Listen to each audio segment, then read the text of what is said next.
Nuo 2019 metų, kai pradėjau eiti pirmojo kadencijoje Lietuvos Respublikos prezidento pareigas, jokio formalaus siūlymo atskirti Vengriją ar kažkaip tai atkreipti dėmesį Vengrijos kontekste informacijos nutekinimą nebuvo.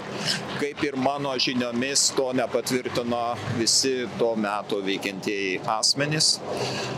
Todėl reikėtų turbūt taip ir traktuoti šitą pasisakymą. Iki 2019 metų vidurio aš negaliu kalbėti, nes tai buvo dar ne mano kadencija, bet mano kadencijos metu tokių formalių reikalavimų nebuvo.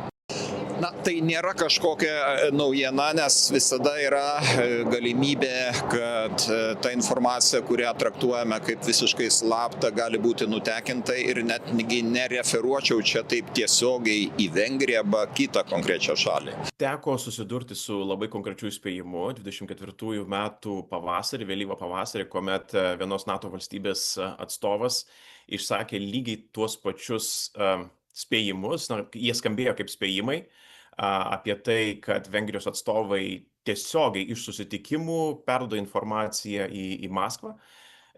Tai aš dabar tikrai nesu nustebęs, tik tai akivaizdu, kad tai, kas skambėjo kaip nuomonė, panašu, kad buvo daugiau negu tik nuomonė.